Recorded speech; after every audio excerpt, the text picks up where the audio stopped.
Page number 444,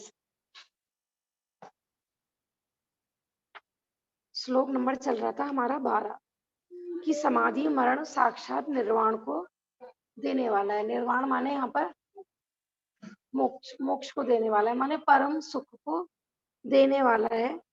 ऐसा मृत्यु के बारे में चल रहा था। कल हमारा प्रसंग चल रहा था कि शरीर में जो रोग आदि होते हैं, ज्ञानी जीव उन रोग आदि को कैसा मानते हैं? उपकारी मानते हैं कि जो ये रोग आदि हुए हैं ये तो मेरे लिए उपकारी है। क्यों? क्योंकि यदि मैं स्वस्थ होता, है ना, चारों तरफ से अनुकूलता होती, तो मुझे कभी ये ख्याल में नहीं आता कि संसार दुख रूप है। ये शरीर जो प्रतिकूलताएं आती हैं, रोग आदि आते हैं, तीव्र पाप का उदय आता है, ये कह रहे हैं कि ज्ञानी जीव उसको उपकारी मानते हैं।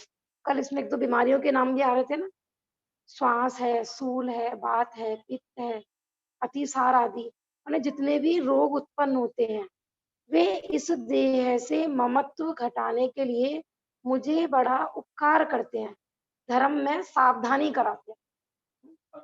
मोह के आवेश में, है ना, मोह के तीव्र उदय में जीव असावधान हो जाता है।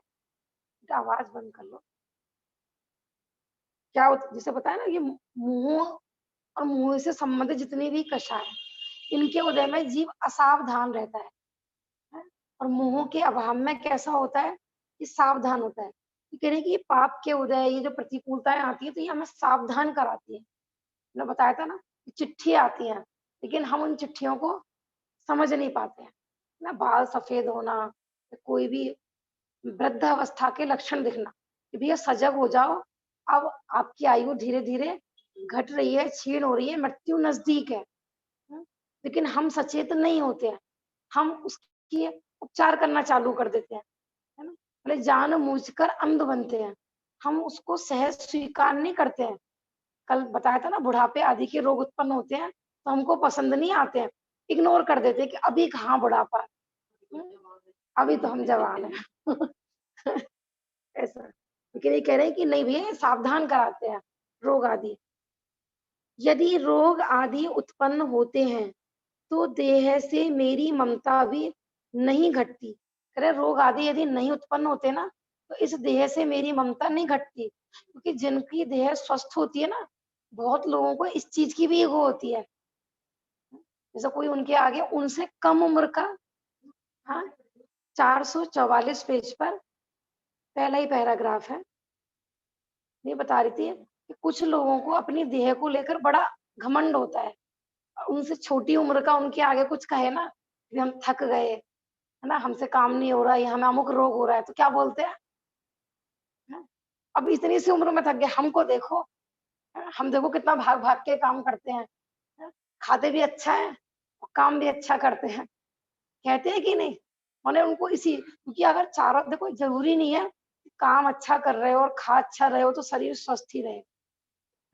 ना माने वज्र वृषभ नारद सहनन वाले अच्छा खाते थे, अच्छा शरीर था, रोग तो वहां भी उत्पन्न हुए कि नहीं हुए? पाप का उदय तो किसी को भी आ सकता है। कि नहीं कह रहे हैं कि रोग आदि नहीं आते ना तो मैं भी ऐसे ही बौखला जाता, अभी तो मैं जवान हूँ, अभी तो मैं जवान हूँ, है ना, मेरी मेरी देह तो अभी जल्दी से मरने वाली नहीं है। ये तो पता रहता है सबको मरेगी, पर उसको ये रहता था कि अभी तो अपन बहुत जिएंगे। यदि मेरी ममता नहीं घटती, अभिमान भी नहीं घटता। देह ज्यादा स्वस्थ हो, उन जीवों को बड़ा अभिमान हो जाता है। हम तो देखो कितना काम करते हैं, हमारे कुछ बस की है सांची है? सो अपनी मम्मी को देखो सुबह शाम तक कितना काम करती है। ऐसे होते हैं जो ज्यादा, ऐसे बहुत बुजुर्ग लोग होते हैं ना, तो आजकल की बहू बेटियों को देखकर बोलते हैं कि नहीं बोलते हैं? तो हम ये नहीं कह रहे कि क्या सही है क्या गलत है, लेकिन कहते तो है ना। देखो अम्मा जी आई हैं, अम्मा जी कितना काम करती है इस उम्र में। हम लोग कहते हैं कि हम आपकी उम्र में आएंगे ना, हम तो बिस्तर पे बैठे रहेंगे। सही कह रही है भाभी जी, इतना रहेंगे कहाँ। मैं तो मोहे की अंधेरी से अंधा होकर देह को अजर अमर मान रहा था। माने रोग आदि ने आकर ना मुझे सावधान कर दिया, नहीं तो मैं तो पुण्य के उदय में शरीर स्वस्थ था, चारों तरफ से अनुकूलता थी, मुंह में अंधा हो रहा था, रात दिन खाना कमाना इन्हीं में। हाँ, खाने पे जरूरी है, नहीं तो इसको हाँ, जिंदगी का तो असली फिर स्वरूप ही नहीं पता चलेगा। पता ही नहीं लगेगा। दुखाने भी ज़रूरी है और आज के काल में तो मुख्यतः से अपन कहते हैं ना कि जो तीर्थंकर आदि थे उनको कौन-सा दुःख था? उन्होंने भी तो भेद विज्ञान किया, देखो उनकी पूर्व में वो तैयारी करके आए थे सब, है ना? ऐसा नहीं है कि उन्होंने भी प्रतिकूलताएँ नहीं देखी थी। हम सोचे उनको तो सारी अनुकूलता थी, ऐसा नहीं है। माने चक्रवर्ती बने हैं, तीर्थंकर बने हैं, नारायण बने हैं, पति नारायण बने हैं, फिर पूर्व में उन्होंने भी धर्म साधन किया है। यहाँ तो ये बार-बार ये सचेत कर रहे हैं कि जो ज्ञानी जीव होते हैं, वो रोग को कार्य मानते हैं, क्योंकि रोग आने पर सावधानी हो जाती है। हमको एक कहते हैं ना जैसे घंटी बज गई, तो भैया वृद्ध जैसे छुट्टी होने वाली होती है ना स्कूल की, तो पहले एक हल्की-सी घंटी बजती है। बच्चे अपना बैग वैग लगा के तैयार हो जाते हैं और फिर एकदम टन टन टन टन टन टन हो जाती है, बच्चे तैयार रहते हैं। तो ऐसे ही छोटे-मोटे रोग आदि आना माने पहली घंटी बजना। है, वो भैया सावधान हो जाओ, कभी भी इसमें से ये जो पिंजरे में जो पंछी है, कभी भी उड़ सकता है। ज्ञानी जीव सावधान हो जाते हैं, अपना बोरिया बिस्तर सब समेट लेते हैं, अपना बैग वैग सब लगा के रखते हैं और अज्ञानी है, वो रोना-धोना चालू कर देते हैं, हैं? वो बैग लगा ही नहीं पाते हैं, वो बैग यही सोचते रहते नहीं, बाहर के बैग में कहना चाह रही हूँ कि वो अगले भव की कुछ तैयारी नहीं कर पाते। वो तो ये सोचते ये छूट जाएगा ना, अभी खा लूँ, अभी भोग लूँ, ये फिर नहीं मिलेगा, राजीव ऐसा तो कहते इसमें हैं, लग जाते हैं। अगला भोग किसने देगा, इधर की दो चीजें आगे हाँ, की किसने देखी है। आगे की किसने देखी है वो संसार की अपेक्षा ही कहा है। बहुत लोग करते हैं ना कि वर्तमान में भोगेंगे नहीं, खाएँगे-पिएँगे नहीं, भविष्य के लिए सेव करके रखते हैं। है ना? अलग-अलग कथन अलग-अलग अपेक्षा से होते हैं। अब इन रोगों की उत्पत्ति ने मुझे सचेत कराया है। अब इस देह को अनित्य अशरण जानकर ज्ञान, दर्शन, चारित्र तप को ही एक निश्चय शरण मानकर आराधनाओं के धारक भगवान पंच परमेष्ठी को चित्त में धारण करता हूँ। जब ये रोग आदि आए हैं, तो ये शरीर से भेद विज्ञान करा रहे हैं। ये स्वरूप बता रहे हैं कि भैया ये तो अनित्य है, अशरण है। आज तक किसी की भी देह टिकी नहीं रही। माने साइंटिस्ट ने खूब कोशिश कर दी, तरह-तरह के केमिकल बनाने की। जैसे एक जो जब पिरामिड का समय था ना, उस समय भी पूरी मम्मी थी, मम्मी, है ना? उनको पेंट आदि करके राजा-महाराजाओं की काफ़ी दिन तक रखी गई थी। लेकिन वो भी सड़ना-गलना चालू हो गई थी। माने देह किसी की भी ऐसा नहीं कि कुछ दिन रख ही नहीं सकते अपन। तो ये अनित्य है, अशरण है। ऐसा जानकर हमें किसकी शरण लेनी है? जो नित्य है, शाश्वत है, शरण है। ना ज्ञान, दर्शन, चारित्र तप को ही एक निश्चय शरण मानकर संक्षिप्त में कहें तो अपनी आत्मा को ही शरण मानकर आराधनाओं के धारक भगवान पंच परमेष्ठी को चित्त में धारण करता हूँ। और अज्ञानी जीव चित्त में किसको धारण करता है? विषय भोगों को, है ना? पूरी जिंदगी जो कमाया है वो उसके चित्त में बैठा रहता है, परिवार में मोह बैठा रहता है, तो वो उन्हीं का ही मोह लेके मरण को प्राप्त हो जाता है। अब इनका कैसा होगा, अब इनको कौन खिलाएगा, कौन पिलाएगा? तो उसके फलस्वरूप क्या होता है? मोह के साथ मरा ना तीव्र ममत्व के कारण, फिर उसके ये राग द्वेष अगले भव में फिर चलते रहते हैं। कई बार तो ऐसा भी होता है कि उन्हीं के मुँह में मरण कर अपने घर पे तिर्यंच का रूप धारण कर लेते हैं। चूहा बिल्ली बन जाते हैं। हाँ, मेंढक वाली है, कुत्ते बिल्ली बन जाते हैं, कुछ भी बन सकते हैं। अब इस समय में हमारे लिए एक जिनेंद्र का वचन रूप अमृत ही परम औषधि है। लगता है हमें ये जो हम अपन पढ़ रहे हैं ये औषधि है। अनादि काल से जो हमको जन्म मरण का रोग है, विषयों का रोग है, कषायों का रोग है, ये भगवान की वाणी कैसी है? जिनेंद्र परम औषधि, रामबाण औषधि है। माने जगत की औषधि तो ऐसी है कि हम वो दवाई लें, कुछ गारंटी नहीं है कि ठीक ही होंगे, लेकिन इस औषधि की गारंटी है। कि अगर कोई सही सच्ची रुचि पूर्वक अल्प वचन भी ग्रहण करे, तो उसको हो ही नहीं सकता कि वो सुखी नहीं हो। और जो पूरी तरह से ग्रहण कर ले माने पूरे जीवन ही अपना और इस परम अमृत में ही बना ले, उसको तो पूरा निर्वाण सुख की प्राप्ति होने ही वाली है। जिनेंद्र के वचनामृत, क्या है ये? वचन नहीं है, वचनामृत। लोग लोक में किस किस चीज को अमृत कहते हैं? जिसको जिस चीज की आसक्ति होती है ना, उन चीज को। किसी की फेवरेट डिश बन जाए, आज तो मजा आ गया, आज तो अमृत मिल गया खाने को। चाय को अमृत कहते हैं। हाँ, लोग चाय अमृत लगती है, और जबकि उसकी हानियां भी पता है, फिर भी लेकिन मुंह आसक्ति के कारण क्या बोलते हैं प्रत्यक्ष, तीव्र लालसा। चाहे उसको पता है। बिना विषय कषाय रूप, ये कह रहे हैं कि जिनेंद्र के वचनामृत बिना विषय कषाय रूप रोग जनित दाहे को मिटाने में कोई समर्थ नहीं है। माने अंतरंग में जो कषायों की वेदना हो रही है, कषाय रूपी अग्नि में जो अपन जल रहे हैं, कह रहे कि जिनेंद्र भगवान के वचनामृत के अलावा इस दाहे को कोई शांत नहीं कर सकता। है ना, जगत में भले ही हमें जीव दिखते हैं सुखी से, लेकिन वो सुखी नहीं है, वो सुखाभास मात्र दिखते हैं बाहर से हंसते हुए, लेकिन वो हंस नहीं रहे हैं, वो उतना ही तीव्र अंतरंग से रो रहे हैं। ऐसी बाहरी मोक्ष जी, मार्ग प्रकाशक में पढ़ा था कि जी, कसाई की मंदता ही चारित्र है ना? जी, तो जी, कसाई की मंदता नहीं है, और व्रत उपवास कितने भी कर रहा है कोई जीव, तो वो सब व्यर्थ है जब तक कसाई की मंदता नहीं है। बहुत से तो उपवास व्रत के मारे और ज्यादा तीव्र कसाई हो जाते हैं। सही बात है। देखो तो उसमें भी, मंदता नहीं हुई तो चारित्र का कोई महत्व नहीं हुआ ना। हाँ जी, हाँ, देखो कषाय मंद भी माने लक्ष्य तो कषाय के अभाव का हाँ, है ना, मंद भी, क्योंकि मोक्ष मार्ग में जो जो भी जीव लगता है, तो कषाय मंद हुई है जब ही तो लगा है वो। हाँ, दूसरा, अभी जैसे अपन स्वाध्याय कर रहे हैं कि जितनी जितनी मात्रा में अपने को तत्व ज्ञान की प्राप्ति हुई है, तो अंदर में जो सुख शांति फील हो रही है ना, वो भी मंद कषाय की है, क्योंकि नियम है जितनी जितनी कषाय उतना उतना दुखी, और जितनी जितनी कषाय कम होती जाती है, जीव उतना उतना ही सुखी होता जाता है। ये पैमाना है सुखी और दुखी का। लेकिन ऐसा कभी नहीं होगा कहीं पर कषाय तो तीव्र चल रही हो और वो जीव सुखी हो, ऐसा कभी पॉसिबल ही नहीं है। दिख सकता है वो किसी को, लेकिन ना ऊंची दुकान फीका पकवान, जब थोड़े उसके आप नजदीक जाओगे तो वो सुखी नहीं दिखाई देगा, उतनी ही वेदना दिखाई देगी। जैसे अपन ने वर्तमान के कई एग्जाम्पल लिए थे ना, मैंने जो बड़े बड़े होंदे पे बैठे हुए हैं, फिल्म स्टार हो या नेता हो, कोई भी हो, जिनको आजकल की जनरेशन ऊंचा मानती है और उनकी लाइफ को बहुत मजेदार मानती है ना, इनके तो देखो मजे हैं, ठाट बाट है, लेकिन आप उनकी लाइफ में झांकेंगे ना तो कुछ मजे नहीं है। राजू वो तो हम्म, ऑन स्क्रीन दिखता जब है। उनका दी एंड होता है ना, तो सारा पता लग जाता है कि कितने मजे थे इनकी लाइफ में। जब उनकी पूरी जीवनी आती है, उनकी पूरी, सबको पता होगा कोई है ऐसा। अभी इसी में से लूंगी कहानी, अभी थोड़ा सा।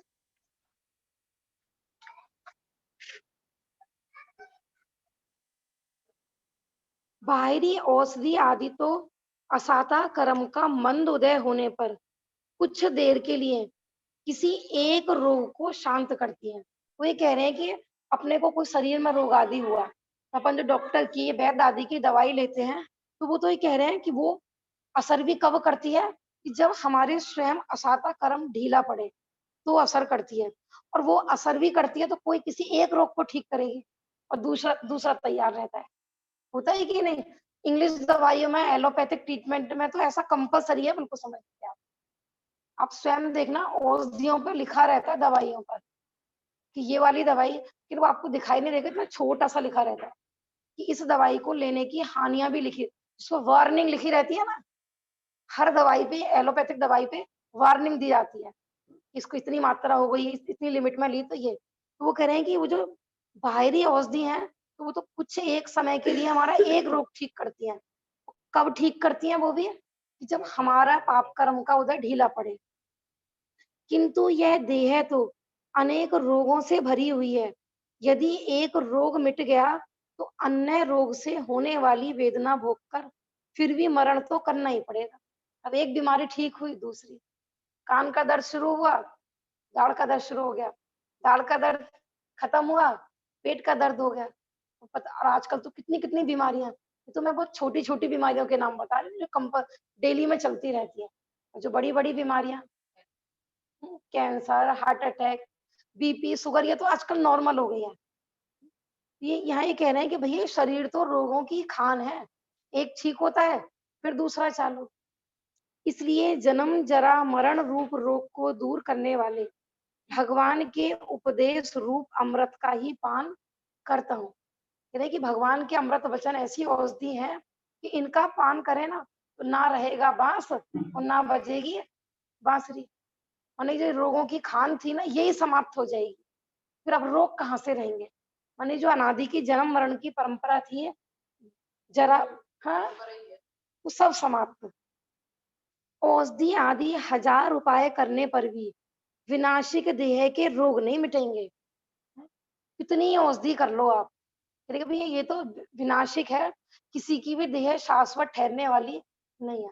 आप कौन सा च्यवनप्राश खाओ कि आपको बुढ़ापा नहीं आए, आपका शरीर हमेशा स्वस्थ रहे।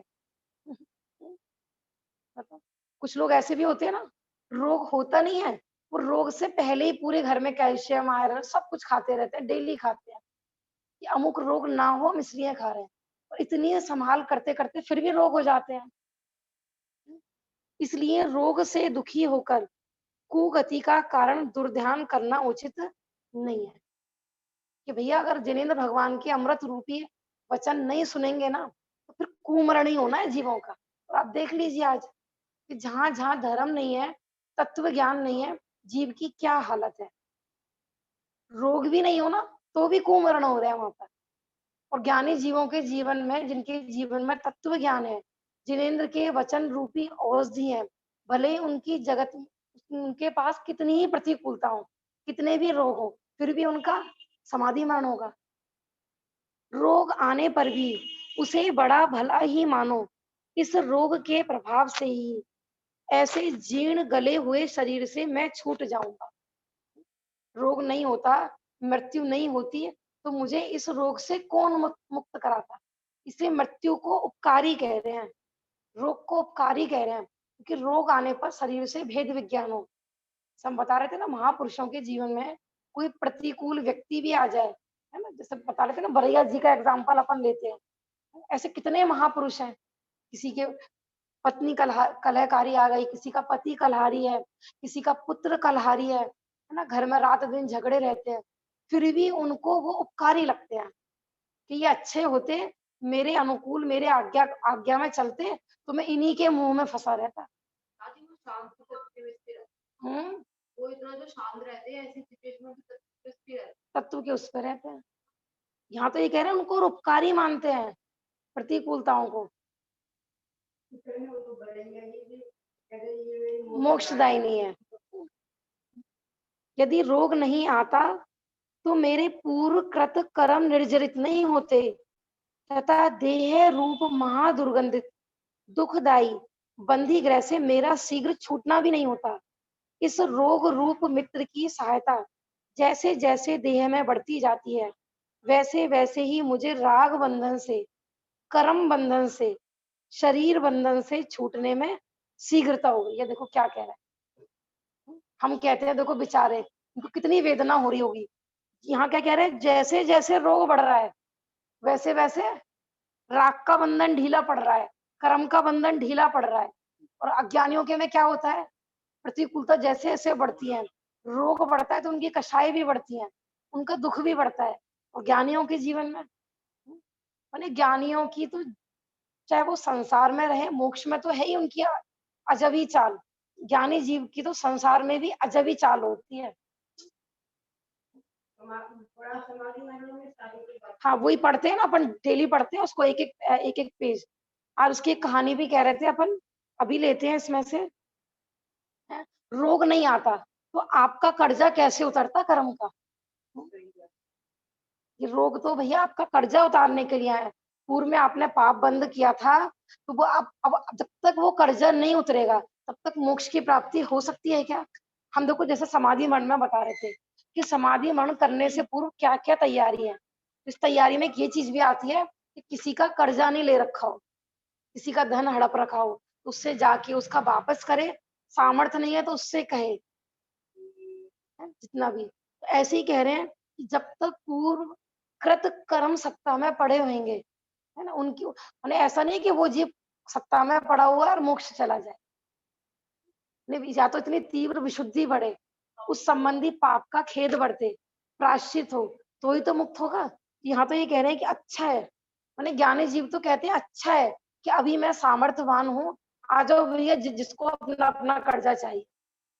अब आपके पास देखो पहले गरीबी थी, गरीबी में आपने कर्जा ले लिया, और जब पैसा हो जाता है तो फिर जो भला मानुस होगा, सज्जन व्यक्ति होगा, पैसे होने के बाद क्या करेगा?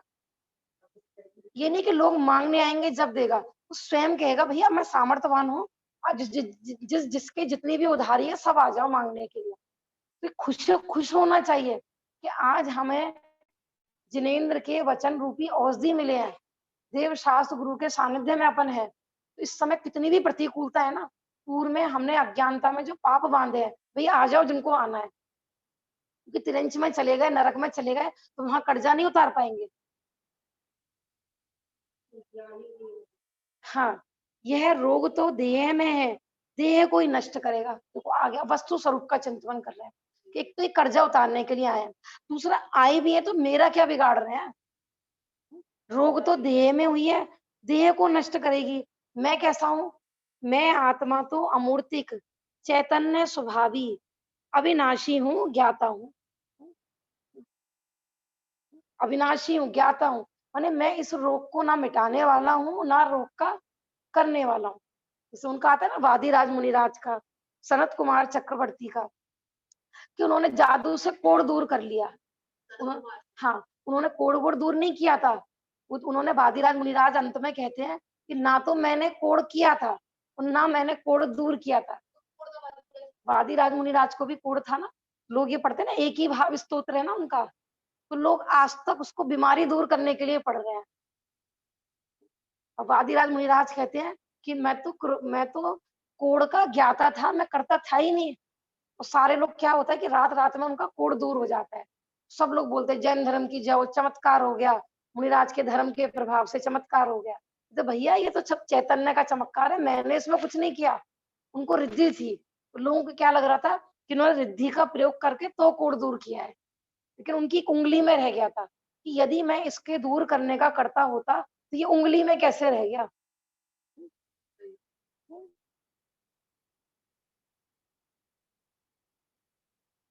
यह रोग जनित दुख मेरे जानने में आता है, मैं तो मात्र जानने वाला ही हूँ, इसके साथ मेरा नाश नहीं होगा।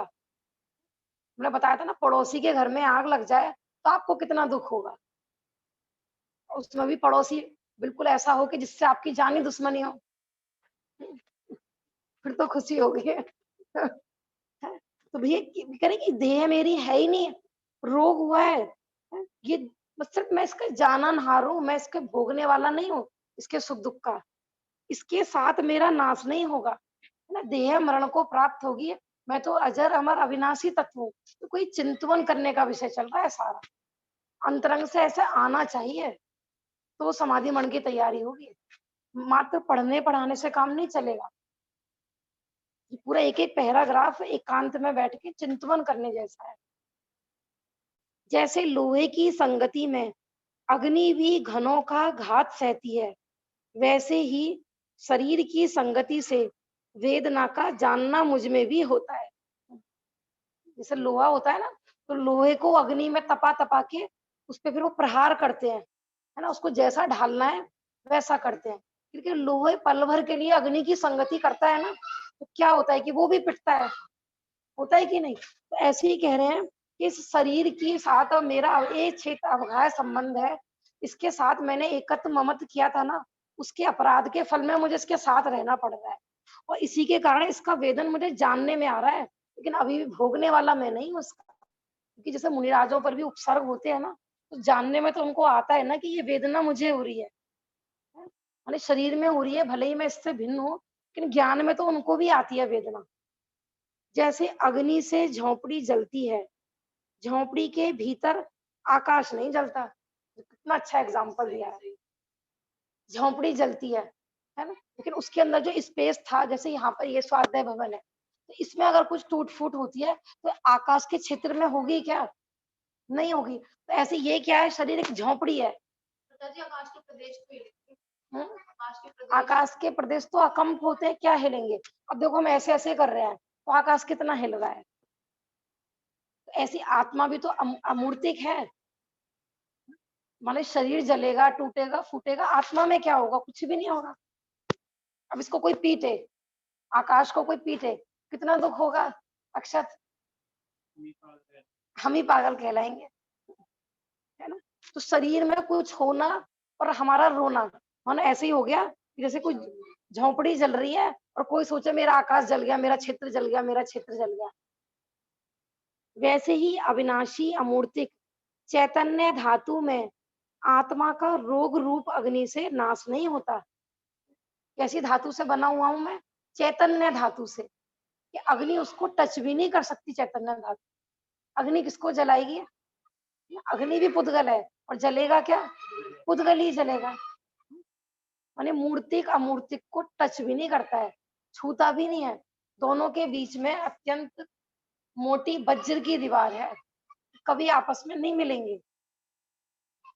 अपने द्वारा बांधा गया कर्म उदय में आने पर अपने को ही भोगना पड़ता है। कायर होकर भोगूंगा तो कर्म नहीं छोड़ेंगे। देखो आज जितनी भी प्रतिकूलताएं उदय में आ रही है, किसका अपराध है वो? हमारा स्वयं का है। पूर्वकृत हमने ही तो किया है। तो कह रहे कि जब हमने किया है तो हम ही तो भुगतेंगे। लोक में भी हमने बताया था ना, कोई व्यक्ति अपराध कर दे, है ना, उसको सजा नहीं मिले तो पब्लिक की डिमांड क्या होती है? सारी पब्लिक कैसे इसको तुरंत सजा दो, फांसी दो, फांसी दो। जुलूस निकलते हैं, है ना, उसके नाम के बैनर वगैरह छपते हैं। तो कह रहे कि जब हम दूसरे के लिए ऐसा न्याय चाहते हैं कि उसने अपराध किया है तो उसको सजा मिलनी चाहिए, और हमने अपराध किया हो तो हमें भी मिलनी चाहिए। ऐसा बोलते हैं ना, सोचते हो, घर को मिले पर हम बोले न्याय तो सबके लिए एक जैसा होना चाहिए। जैसे पहले राजा महाराजा होते थे ना, अब चाहे गलती नागरिक करे, है ना, गांव के लोग करें, नगर के करें, और उनका बेटा करे तो भी वही सजा मिलती थी। उस वही तो न्याय प्रिय राजा कहलाता था।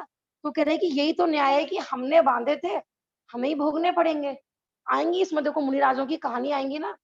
जैसे इसमें एक कहानी है ना कि कछुए के 4 पैर काटे थे राजा ने, तो अगले जन्म में उनके भी पैर काटे गए ऐसे ही, उसी कछुए के द्वारा।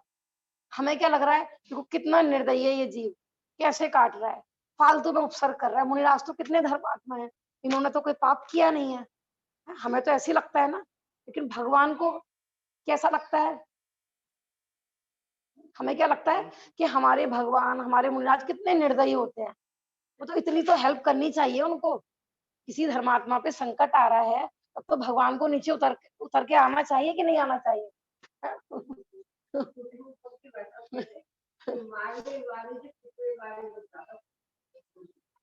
मालूम नहीं तो दीदी मुझे एक चीज पूछनी थी। तो जैसे कमठ ने सर्व करा था पार्श्वनाथ भगवान के ऊपर,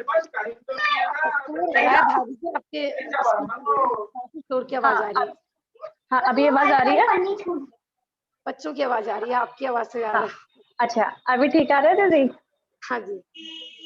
मैं कहती कि जैसे पार्श्वनाथ भगवान के ऊपर कमठ ने उपसर्ग करा था, तो मतलब ऐसा थोड़ी ना, ऐसा भी होगा कि उन्होंने कभी पार्श्वनाथ भगवान ने कमठ के ऊपर कुछ वो करा था? हाँ देखो, बहुत अच्छा प्रश्न है ये। जब पार्श्वनाथ भगवान के बारे में हम सुनते हैं, तो पार्श्वनाथ भगवान के ऊपर कमठ ने उपसर्ग किया था। तो हम जब कहानी पढ़ते हैं ना, उसमें क्या देखते हैं कि 10 भवों तक एक तरफा वैर चलता आ रहा है उसमें। ऐसा भी देखा है कि नहीं? देखो वो बात ठीक है कि हो सकता है इन्होंने अपने भाई के प्रति नहीं किया। कई बार ऐसा भी होता है ना कि हम अपने परिवार वालों के मोह के चक्कर में, अपने परिवार वालों को तो हम उपकार करना चाहते हैं, उनसे तो अपन प्रीति बनाए रखना चाहते हैं, लेकिन किसी दूसरे के प्रति अन्याय कर देते हैं। कई बार ऐसा भी होता है। अब जरूरी नहीं है कि उन्होंने अपने भाई के प्रति अपराध, यद्यपि भाई को तो उनको 10 भव से, क्योंकि उनको तो यही लग रहा था कि मेरी दुर्गति जो हुई है अपने भाई के कारण हुई है ना। जो कमठ था ना, क्योंकि उसको देश से निकाला, सबको कहानी तो पता होगी 10 भव पहले की, जब वो कमठ थे और वो मरुभूति थे, है ना? तो उनकी पत्नी को उन्होंने शादी कर ली थी, तो फिर राजा ने उनको बाहर निकाल दिया था। फिर वो मरुभूति क्षमा मांगने जाता है, उसको क्या लगता है कि तेरी वजह से तो मुझे नगर से बाहर निकाला गया, अब तो सीधा साधा बन के माफी मांगने आया है। उसको तो ये गलतफहमी थी कि मैं मरुभूति के कारण दुखी हुआ। तो 10 भक्त तक उनका वैर चलता रहा। ये बताना चाह रही हूँ कि जरूरी नहीं है हमने जिसके प्रति अपराध किए हो वही वही सजा भोग, माने वही हमें दंड दे। ये भी तो हो सकता है जिसके प्रति हमने अपराध किया था वो जीव मोक्ष चला गया हो, उसने बैर नहीं बांधा हो। हमने तो किसी के साथ बुरा किया कि सामने वाले ने हमसे बदले की भावना में बैर नहीं बांधा, अब वो चला गया मोक्ष। लेकिन हमने जो पाप बंद किया है वो तो उदय में आएगा ना, तो किसी दूसरे के निमित्त से भी आ जाता है। ये जरूरी नहीं है कि वही वही जीव आपस में बैर भुनाते रहते हैं। वो तो ऐसा कहा जाता है कि कभी भी कोई भी निमित्त हमने तो किया है ना, तो अब ऐसा नहीं है कि पार्श्वनाथ भगवान पर जो उपसर्ग हो रहा था वो ऐसे ही हो रहा था, उन्होंने कोई पाप ही नहीं किया था, ऐसा नहीं है। माने फिर तो पूरा ये कर्म फिलॉसफी गलत साबित हो जाएगी है कि उन्होंने कोई अपराध ही नहीं किया और फिर भी उन पे उपसर्ग हो रहा है, ऐसा नहीं। कहीं ना कहीं उनसे कोई अपराध हुआ था। और देखो तीर्थंकर जैसे जीव, ये तो कोई ऐसा तीव्र निरति निकाचित कर्म होगा कि जो अब भी उदय में आ रहा है, छोटा मोटा कर्म नहीं होगा। क्योंकि कॉमन क्या होता है कि तीर्थंकरों पर उपसर्ग नहीं होते हैं, और जो तीर्थंकर प्रकृति बांधने के बाद भी उदय में आ रहा है, तो ये तो उन्होंने कोई देव शास्त्र गुरु के प्रति अपराध किया होगा। हाँ पता नहीं हाथी बिगड़ गया, पता नहीं कि कुछ काम है मेरे पानी वानी क्या क्या वो बहुत मैं बता रही ना, कोई ना, वैसे जो 10 भवाली कहानी आती है ना उसमें तो यही दिखाया है कि वो कमठ को एक तरफा बैठ चलता रहता है और वो इनको पार्श्वनाथ भगवान को परेशान करते रहते हैं। लेकिन वहां पर कहानी पूरी नहीं है, माने इनको जो तीर्थंकर प्रकृति बंधने के बाद भी उपसर्ग आया है इसके बारे में ऐसे कहीं आया नहीं है। लेकिन ये नियम जरूर है कि पाप बंद अवश्य किया था, ठीक है ना, क्योंकि लाइफ को इतनी छोटी कोई है 10 भव जितनी है, अनादिकाल से जीव पता नहीं कौन से कर। हाँ, और दूसरा ये भी है कि तीर्थंकर प्रकृति बंधने के बाद आया है ना उदय में, ये और पुराना होगा। ये नियम होता है कि जो जितना ज्यादा गाढ़ा पुण्य और पाप होता है ना वो उतना लेट उदय में आता है, अवादा काल उसका लंबा होता है। तो हो सकता है इन्होंने 10 भव पूर्व पहले ही बांधा हो ये पाप कर्म को, ऐसा। लेकिन आज इतने तीव्र विशुद्ध परिणाम कि वो उनका उपसर्ग तो हो रहा है लेकिन कुछ भी उसको असर नहीं कर रहा है, ऐसे। तो ऐसे यहाँ पर तो देखो अपने लिए उपदेश दे रहे हैं कि हम पे कभी भी कैसा भी कर्म का उदय आए तो ज्ञानी जीव है, हम अपने को ज्ञानी मानते हैं, जैन मानते हैं, तो हमें दुखी नहीं होना चाहिए। हमें तो ये विचार करना चाहिए कि हमने किसी से कर्जा लिया है तो खुशी खुशी उतारना चाहिए। कायर होकर भोगूंगा तो कर्म तो नहीं छोड़ेंगे। जैसे अपन होते हैं ना घर में, जैसे लेडीज पर काम होता है, तो करना ही तो हमें, रो के कर लो चाहे हंस के कर लो। है आंटी जी, रो के कर लो भैया, अपने के बर्तन मांजने, अपने के कपड़े धोने, तो मरना तो भैया है ही, कर्म तो नहीं छोड़ेंगे, आपको भोगने तो पड़ेंगे ही। तो भैया हंस के भोगोगे तो ज्यादा बढ़िया है ना, हंस हंस के कर्जा वापस दोगे ना तो और बढ़िया है, रो रो के दोगे तो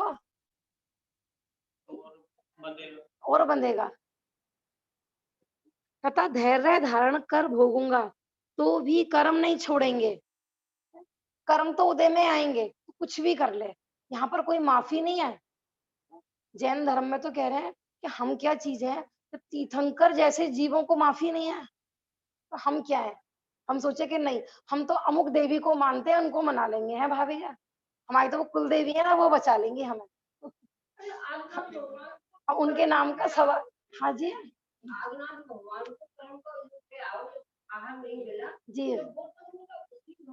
हाँ आदिनाथ देखो कहलाता है कहानियों में वैसे उसी भव का था, उस भव का भी हो सकता है, पूर्व का भी हो सकता है। आदिनाथ भगवान के जो बारे में आता है ना कि उन्होंने बैलों के मुख पे छीके बांधे थे, इसमें भी आएगी एक कहानी, जो ये मुनिराजों की कहानी आएगी ना, इसमें भी ऐसा ही कुछ है कि वो जानवरों के मुख पे छीके बांध देते थे और दूध पिलाने वाली जो माताएं थी ना उनके बच्चों को दूध नहीं पीने देते थे, तो उनको 6 महीने ऐसा उदय में आया कि उनको भोजन ही नहीं मिला, और उसके बाद भी कितना उपसर्ग हुआ, पूरा इसमें पूरे कथानक है ऐसे ऐसे इसमें। लेकिन मैं ये कहना चाह रही हूँ कि अन्याय कुछ भी नहीं है जगत में, जो मतलब इतनी इतनी अच्छी व्यवस्था है, सुव्यवस्थित स्वयं कृत, इसमें कोई करने धरने वाला नहीं है, कोई भगवान नहीं है जो बैठ के ऐसा करते हैं। समय भी ऐसे ऑटोमेटिक ऐसी स्वयं संचालित मशीन है ये कर्मों की, अपने आप चल रहा है, इसमें कोई मिस्टेक नहीं होती है। यहाँ पर गड़बड़ नहीं होती है कुछ भी, ना कभी कभी वो मशीन खराब होती है कि पार्श्वनाथ भगवान के समय में गलती से, ऐसा नहीं। इसलिए दोनों लोगों को बिगाड़ने वाले कायरपने को धिक्कार हो। पहले तो ऐसी ऐसी देवांगनाएं होती थी, ऐसे ऐसे राजाओं की पत्नियों के बारे में आया है कि उनके मानो राजा थोड़े से अधीर हो रहे हो, युद्ध में जाने से डर रहे हो, तो वो कहती थी कि मुझे लज्जा आ रही है, मैं तुम्हारी पत्नी हूँ एक की तो ऐसा कहानी आती है कि उसने अपना सर काट के ही अपने पति के हाथ में दे दिया, ये लो। ये ऐसे कायर की पत्नी होने से तो अच्छा था कि मैं मर जाऊं। युद्ध में राजा कायरता दिखाए तो कोई पत्नी स्वीकार नहीं करती थी पहले, जो रानियां होती थी। ऐसे भैया ये शूरवीरों का धर्म है, कायरों का धर्म नहीं है। छोटी छोटी प्रतिकूलता में रोने धोने बैठ जाते हैं। कर्म का नाश करने वाला धैर्य धारण करना ही श्रेष्ठ है। इसलिए भैया एक ही है, क्योंकि देखो अगर रोने से कुछ हो रहा होता, परिणाम खराब करने से कर्म ढीले पड़ रहे होते, तो ठीक भी, तबीयत ठीक है तुम खूब रो, है ना। रोने से क्या पता किसी को दया आ जाए, किसी भगवान को, इतने सारे भगवान है, कितने भगवान है, अनंत तो है। बुलाओ भैया, किस किस का आह्वान करोगे। बहुत लोग तो ऐसे ही करते हैं, बता रही थी ना, घर में सबको लगा के रखते हैं, कोई तो सुनेगा हमारी कोई तो किसी ने किसी के कान में तो पड़ेगा भैया, कोई नहीं सुनने वाला। कटुक शब्दों में कहे तो भैया भगवान बहरे हैं उन तक हमारी आवाज नहीं पहुंचती, कितना ही चिल्ला लो, महावीर तुम्हें आना पड़ेगा, महावीर तुम्हें आना पड़ेगा, उनके कान ही नहीं है। वही मैं बता रही हूँ ना उनकी कान है, ना उनकी आंखें हैं, कुछ नहीं है उनका कि जो हमारी आवाज वहां पहुंचेगी। और दूसरा, उनके दया धर्म भी नहीं है भैया, वो तो पूर्ण निष्ठुर हो गए निर्दयी हो गए वो। कितना ही चिल्ला लेना आप, चाहे महावीर जी में जाके चिल्लाना, चाहे शिखर जी में जाके चिल्लाना, कुछ नहीं होने वाला।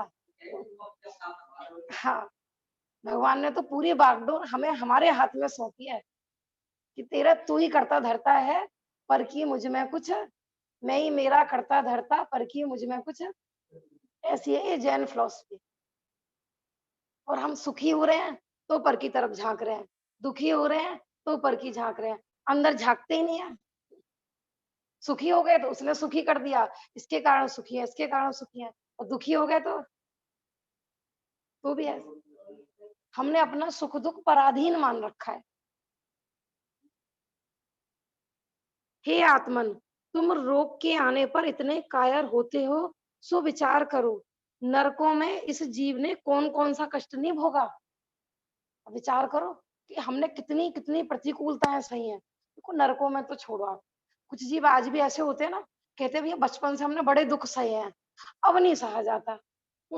अब क्या हो गया, मैंने इतने बड़े बड़े तो तुमने सह लिए, अब क्या हो गया। सहते सहते तो हैबिट आ जानी चाहिए थी। थक गए सहते सहते। अज्ञानी सहते सहते थकते हैं, ज्ञानी नहीं। तत्व ज्ञान के आधार से तो और धैर्य बढ़, है ना, जितना जितना उपसर्ग सहा उतनी उतनी दृढ़ता आती है। माने ज्ञान दर्शन चारित्र सुख दृढ़ता श्रद्धान, ये वृद्धि को प्राप्त होते हैं उसका न, हाँ उपसर्गों में हर्ष होता है। वहां पर असंख्यात बार अनंत बार मारे बिदारे चीरे फाड़े गए हो, यहाँ पर तुम्हारे लिए कितना सा दुख है। कितनी बार, मैंने एक बार नरक में चले गए, कम से कम आयु कितनी है नरक में, 10,000 वर्ष। अब आप प्रतिपल सोचो कि वहां प्रत्येक समय पिटते हैं, प्रत्येक समय कटते हैं, प्रत्येक समय मारण बिदारण ये चलता रहता है, तो 10,000 वर्ष में कितनी बार मरते हैं वहां पर, काउंट कर सकते हो। काउंटिंग नहीं है। और यहाँ कभी साल 6 महीने में एक प्रतिकूलता आ गई, क्या होता है, वो भी क्या दुख है वो भी है। अपन जो यहाँ पर बैठे हुए हैं, मैंने आपके परिवार में कोई ऐसा है कि आपके हाथ पैर काटेगा, आपके हाथ पैर तोड़ेगा, आपको घर से बाहर निकालेगा। छोटी मोटी तो प्रतिकूलताएं आती हैं, छोटी मोटी कहा सुनी होती हैं, उसमें कितने संक्लेशित परिणाम करते हैं।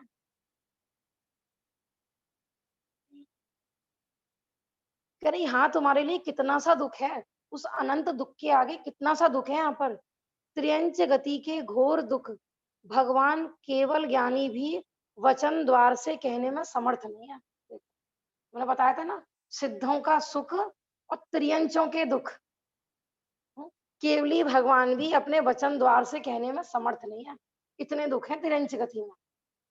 अपन तो कह के थोड़ा हल्का कर लेते हैं, वो किससे कहेंगे।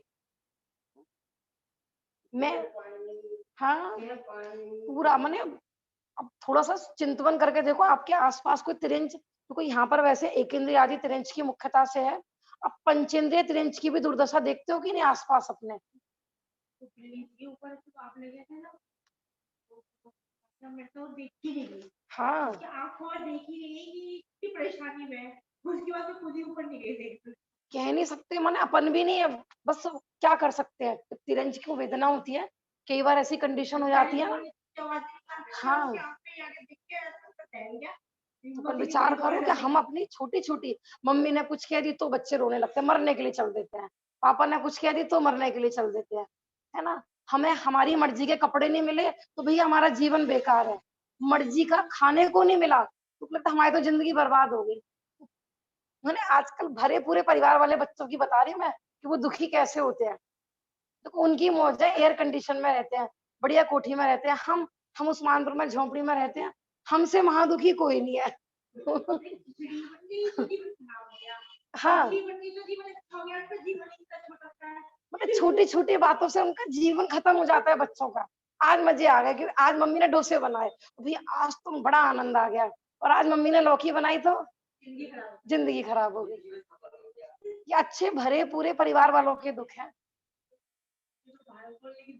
हाँ और भी लगा सकते हो। अब ये तो खाने पीने की वस्तुएं, पहनने की हो, उड़ने की हो, या फिर सजीव संयोगों की हो, है ना। पूरी जिंदगी कोई हमें प्यार करता है, खूब हमें रेस्पॉन्स देता है, और उसने कभी हमारा 6 महीने में एक कहना नहीं माना, कैसा नजर आता है?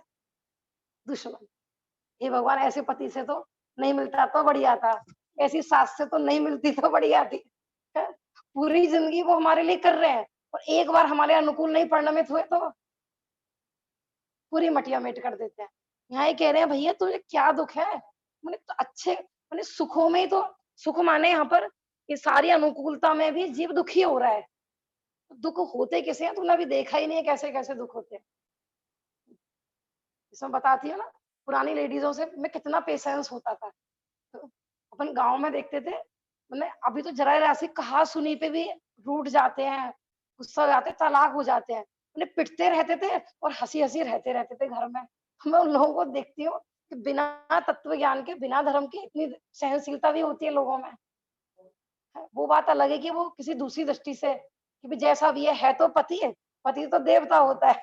माने वो इस आधार पर पूरी जिंदगी शराबी पति, कबाबी पति, मारने पीटने वाला पति, उसके साथ पूरी जिंदगी और हंसी हंसी। और कोई कह तो दे कि तुम्हारा पति शराबी है, लड़ने पहुंच जाते थे उसके घर पत्नियां। ये सब चीजें क्यों बताई जा रही हैं कि हम जहाँ जैसी परिस्थिति में है, वो छोटी छोटी सी अपने अनुकूल परिणमन नहीं हो तो कितना दुखी होते हैं। जो मिला है उसका हर्ष नहीं मनाते हैं, जो नहीं मिला है उसके लिए दुखी होते रहते हैं। सो वो कहानी सुनाई थी, नानू पत्तू की सुनाई थी मैंने। मोर का बच्चा क्यों दुखी था? कोयल जैसी आवाज नहीं मिली। कोयल का बच्चा क्यों दुखी था? मोर जैसे पंख चाहिए उसको। हाँ कहानी देखी होगी ना, उस पे आई थी। अपन जहाँ है, जैसी परिस्थिति है उसमें ही समता धारण करना सीखो और उसी में ही धर्म करना सीखो। वहां जाके धर्म होगा, वहां जाके धर्म होगा। ये खराब पति मर जाएगा ना, उस दिन धर्म होगा। ये खराब सास मर जाएगी तो धर्म होगा। ऐसा नहीं है ना, शिखर में धर्म होगा, ऐसा नहीं। मानना, हाँ सही बात है कि जिस दिन खराब मान्यता खत्म हो जाएगी उस दिन धर्म हो। और देखो, जो जिस लेवल पर दुखी हो ना, बच्चे हो तो बच्चों के लेवल पर विचार कर सकते हैं। क्या आप और तो आंटी जी आजकल तो ये कहते हैं कि लड़कों की शादी कर ले तब छोड़ेंगे जमीकंद वगैरह, तब थोड़ा धर्म में ध्यान लगाएंगे, पहले अपने बच्चों की शादी कर ले। यूँ कह रही है मुस्कान कि आजकल बच्चे वो सासें कहती हैं कि थोड़ा बच्चों की शादी कर ले फिर धर्म में ध्यान लगाएंगे। अब बच्चों की शादी भी हो गई, अब पूछो सासू माँ से कितना धर्म हो रहा है। है? अब पता नहीं बहू कैसी आ जाए, बहू के आधीन रहना पड़ेगा ना, इसलिए अपन रात में खाना नहीं छोड़ रहे। बचपन में हो जाता है भाभी, जो हो जाता है धर्म, तो ये जवानी में, बचपन में ही हो जाता है, जो हो जाता है धर्म, जब ही ज्ञान आता है, उसके बाद नहीं आता इतना। जो लोग ऐसा वेट करते रहते हैं ना, बड़े होंगे, जैसे लड़कियां हैं मानो कि हम अभी धर्म नहीं कर रहे, पता नहीं कैसी ससुराल मिल जाए। तो जिसको नहीं नहीं करना है ना, वो ऐसे ही बहाने करता रहता है। अब लड़का है, क्यों नहीं त्याग कर रहा? खराब पत्नी आ गई तो, उसने दिन में बनाकर नहीं दिया तो हाँ सही बात है। उनकी तो ही चलती रहती है। अब शादी भी आ गई, बहू भी अकॉर्डिंग आ गई। अब बहू बेटों ने नहीं दिया तो अब वृद्धावस्था को प्राप्त होंगे, बहू ने दिन में भोजन नहीं दिया तो। ऐसा नहीं, ये हम कहते हैं, अज्ञानी के लिए नहीं करने के 50 बहाने हैं, और जिसको करना है ना, वो प्रतिकूलताओं को नहीं देखता है। हाँ, अपने जो ये ब्रह्मचारी सुमंत भाई जी है ना, तो लड़कों को भी कहते हैं, पूरा इंडिपेंडेंट बनाते हैं वो। कोई भी चीज़ें, बाजार का त्याग हो, जमीकंद हो, कि वो ये कहते हैं कि ये लड़कियों का ही काम है खाना बनाना। लड़कों को क्या लगता है? खाना बनाना, कपड़े-वपड़े सब लड़कियों का काम है। वो पूरा काम लड़कों को सिखाते हैं कि अपने अधीन धर्म है ना? ज़रूर कोई है कि पत्नी तुम्हारे अकॉर्डिंग ही, तुम्हारे हिसाब से धर्म में चलेगी। बल्कि मुख्यता तो यही है कि तुम शादी आदि भी करते हो, तो धर्म की मुख्यता करना। लड़की चूज़ करनी हो, चाहे लड़का चूज़ करना हो। लेकिन फिर भी कोई कर्म की उदय से नहीं मिले धर्म के अकॉर्डिंग, तो फिर उसके अधीन धर्म नहीं चलेगा। धर्म तो स्वाधीन क्रिया है।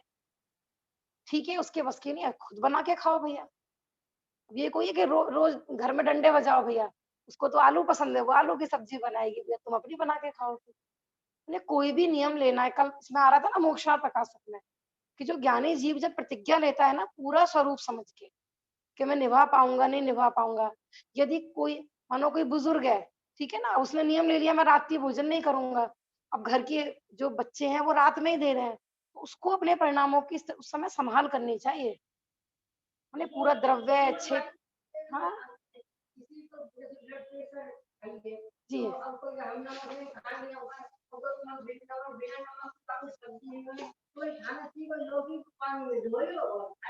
हाँ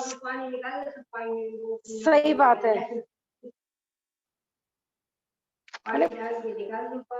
हाँ,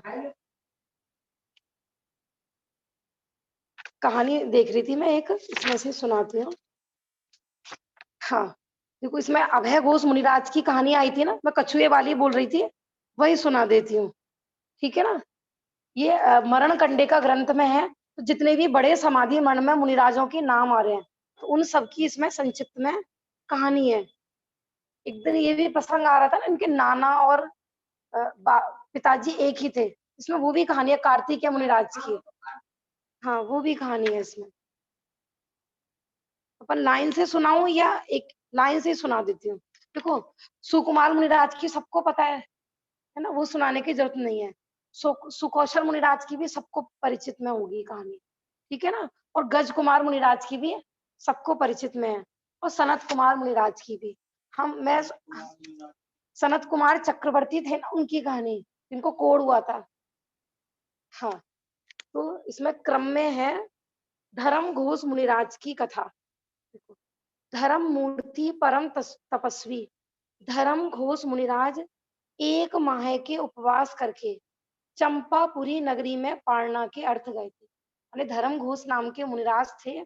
समाधि मंड में सबने नाम सुने होंगे इनके। यानी जो समाधि धारक जीव है ना, उसको वेदना हो रही है ना, तो संबोधन करने वाले जो निरापक आचार्य है ना, उसको समझा रहे हैं कि तो तुमरे जिए कौन दुख है, मृत्यु महोत्सव भारी है। कि देखो भैया, वो धर्म घोष मुनिराज थे, उन्होंने तो कितनी कितनी प्रतिकूल परिस्थितियों में धर्म नहीं छोड़ा, और तुम छोटी सी प्रतिकूलता में चिढ़ रहे हो। ऐसा ऐसा उनको एग्जाम्पल दे दे के समझाते हैं कि धर्म घोष नाम के मुनिराज थे, 1 महीने का उनका उपवास था। पारना करके तपोवन की ओर लौटते हुए रास्ता भूल गए। जब वो 1 महीने के उपवास के बाद उन्होंने पारना की, आहार लिया, तो वो वापस आते समय रास्ता भूल गए, जिससे चलने में उनको अति परिश्रम हुआ। कई बार ऐसा भी होता है, देखो, कुछ ऐसा भोजन कर लें कि वो तीव्र गर्मी पैदा करने वाला हो, तो बाहर में बहुत गर्मी हो, है ना, और शरीर, और मैंने उनको, कई बार ऐसा होता है, जैसे बहुत लोग ना उपवास करते हैं, तो पहले दिन क्या करते हैं, पकौड़ी वगैरह खा लेते हैं, भी कल उपवास करेंगे ना, तो उनका उपवास गारंटी से टूटता है। या परिणाम खराब होते हैं नहीं भी तोड़े तो ऐसा ही किसी श्रावक आदि ने उनको ऐसा भोजन दे दिया कि प्रॉपर उसमें पानी पीने के बाद भी उनको तीव्र तृषा की वेदना होने लगी, प्यास की वेदना होने लगी और ऊपर से मार्ग भूल गए, बहुत ज्यादा उनको चलना पड़ गया। उन्हें तृषा वेदना उत्पन्न हो गई। वे गंगा किनारे आकर एक छायादार वृक्ष के नीचे बैठ गए। ना ज्यादा तीव्र उनको प्यास लगी तो वो थोड़ा आराम की उससे वहां पर बैठ गए।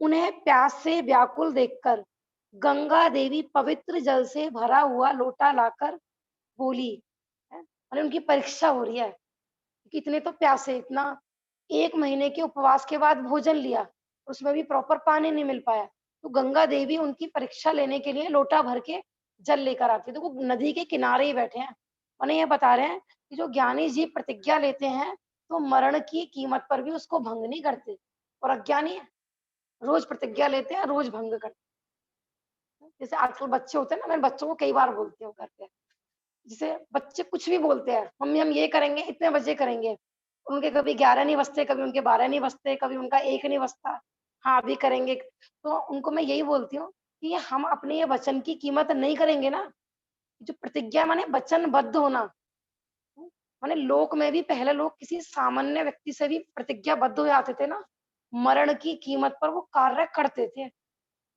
ऐसा आप ये जो जैनेतर वाली महाभारत भी चलती है ना, कर्ण आदि पात्र दिखाते हैं कि भले ही वो पता है कि वो गलत है, देखो वो मैं वो बताना चाह रही हूँ कि प्रतिज्ञाबद्ध होने के बाद भी उसको पूरी दुनिया को इग्नोर करके उसको पूरी करते हैं।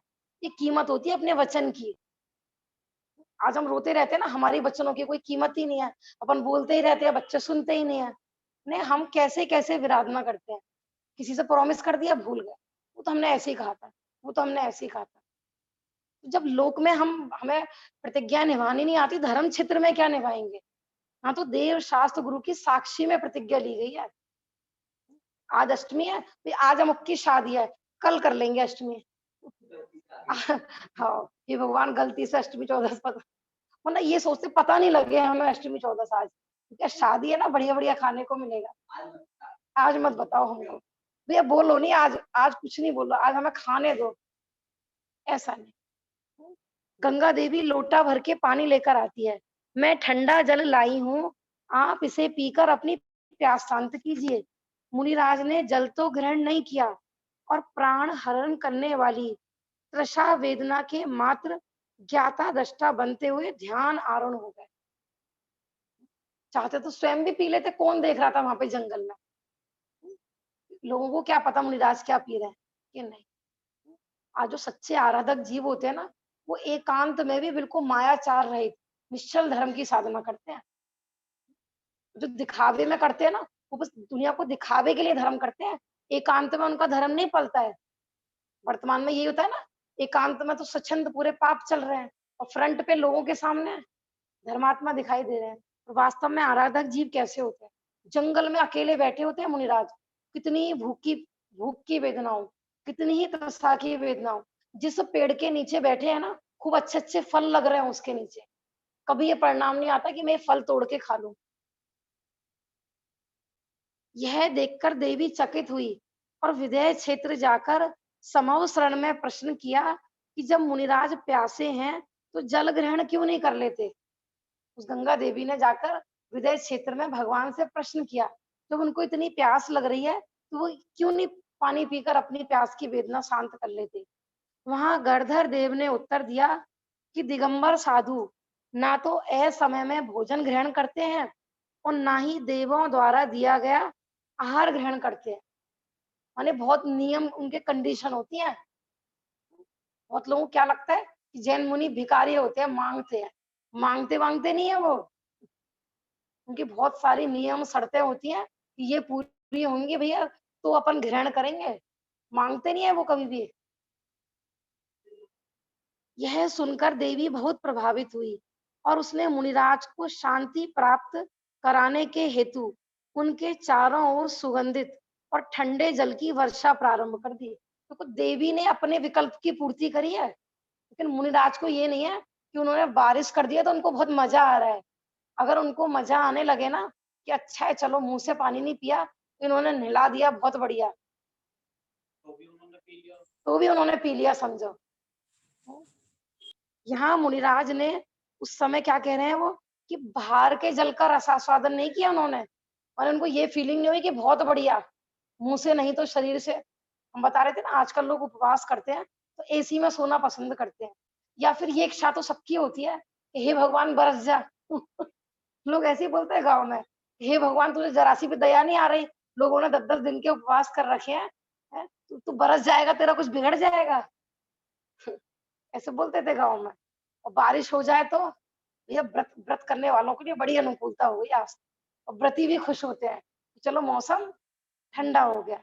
लेकिन नहीं, मुनिराज को उस मौसम में जरा सी भी आसक्ति बरतती ना, तो वो केवल ज्ञान प्राप्त नहीं करते, माने उस उनको वो भी उपसर्ग लगने लगा।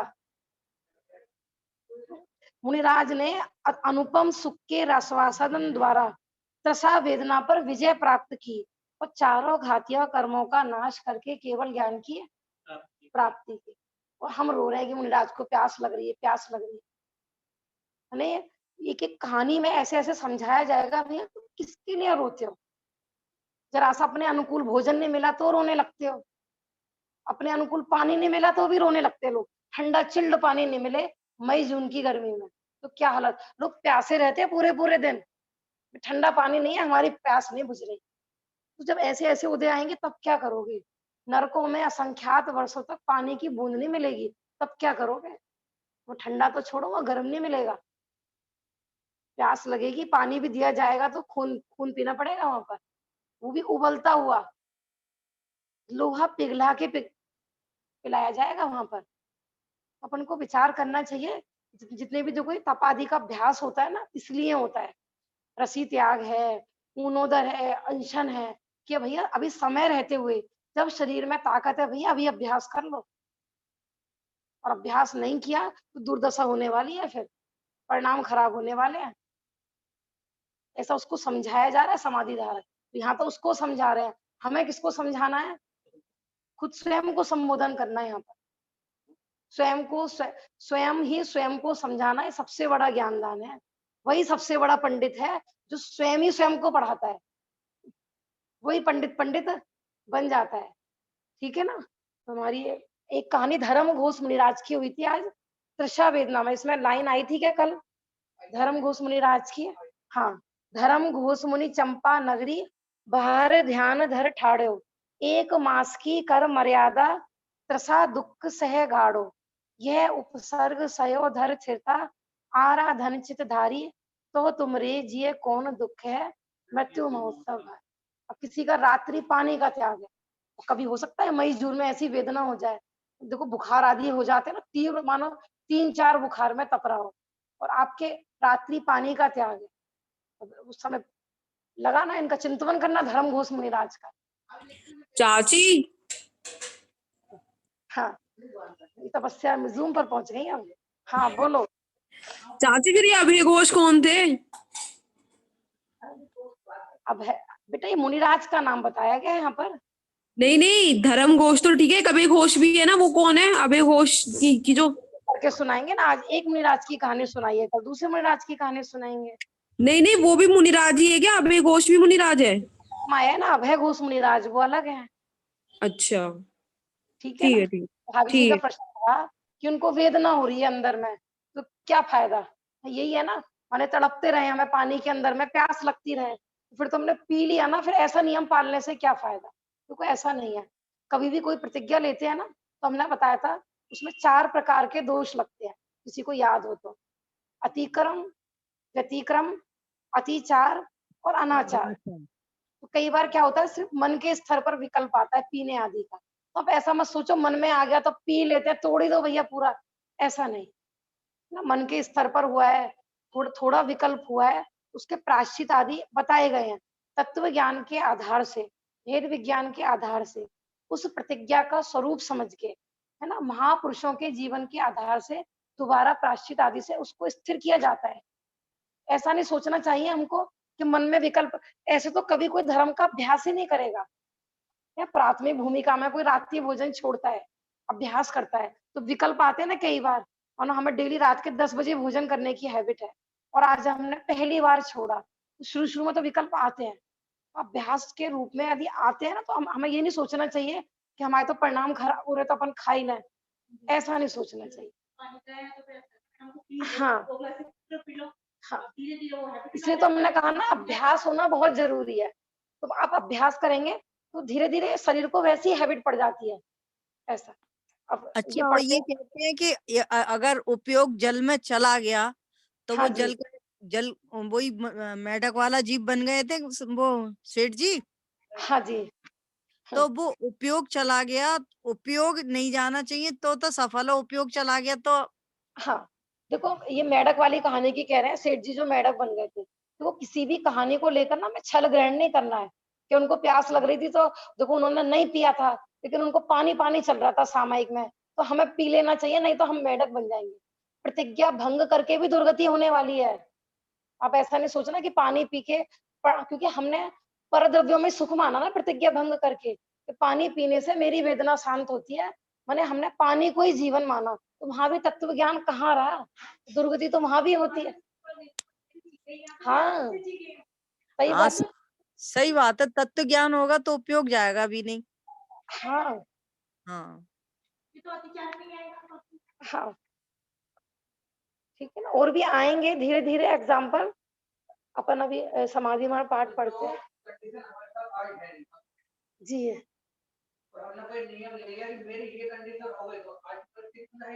जी।